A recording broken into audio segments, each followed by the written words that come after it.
मध्य प्रदेश के former chief minister Kamal Nath को निशाना बनाने वाले करप्शन का हैवान पोस्टरों ने रियासत में सियासी जंग शुरू कर दी।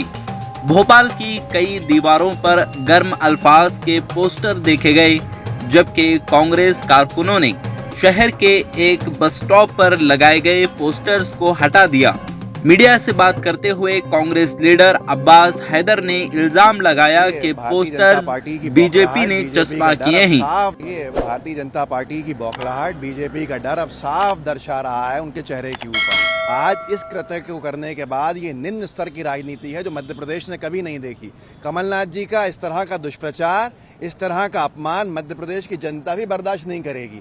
मध्य प्रदेश की जनता ऐसे कृत्यों को पसंद नहीं करती। एक ऐसा नेता, एक ऐसा राजनेता जिसने 45 साल मध्य प्रदेश के लिए किया हो, मध्य प्रदेश के लिए सोचा हो, हर रोज 15 महीने की सरकार ने मध्य प्रदेश को एक नया सवेरा दिया हो, उनका ये अपमान बीजेपी की बौखलाहट दर्शाता है। जवाब जनता देगी, जनता करारा जवाब वोट के नाम पे देगी। बीजेपी को हरा के और बीजेपी को सत्ता से बाहर करके ये बीजेपी का डर बीजेपी भारी पड़ने वाला है। हम एफआईआर की मांग पुलिस प्रशासन से करने जाएंगे। अगर पुलिस प्रशासन ने एफआईआर नहीं करी बीजेपी के कार्यकर्ता, बीजेपी के नेताओं के दबाव में, तो मध्य प्रदेश के स्तर पर प्रदर्शन होगा और भारतीय जनता पार्टी की ईंट सीट बजाने के लिए कांग्रेस का एक एक कार्यकर्ता काफी है। लेकिन बीजेपी लीडर आशीष अग्रवाल ने कांग्रेस के इल्जामात की तरदीद की और कहा कि बीजेपी वोटों के लिए इस तरह का काम नहीं करती है।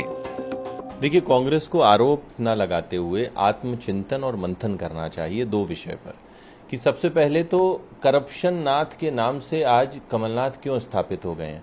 15 महीने का वो काला कार्यकाल जिसमें वल्लभ भवन दलाली का अड्डा था, जिसमें हर जगह वादा खिलाफी की, सरकारी योजनाएं बंद कर दी और उनका पैसा सिर्फ और सिर्फ भ्रष्टाचार के लिए उपयोग किया गया, आज इसलिए वे करप्शन नाथ हैं। दूसरा मंथन इस बात पर करना चाहिए कि कांग्रेस की असल लड़ाई तो कांग्रेस से होती है, तो करप्शन नाथ के पोस्टर दिग्विजय सिंह लगवा रहे हैं या अरुण यादव लगवा रहे हैं जिनकी फसल लूट ली गई, ये कांग्रेस चिंतन करे। भारतीय जनता पार्टी अपनी जन आशीर्वाद यात्राएं निकाल रही है, अपने बूथ कार्यकर्ता को सक्रिय कर रही है ताकि 51% वोट शेयर अपने किए गए कार्यों से हासिल करे। ये भारतीय जनता पार्टी की रीति नीति नहीं है।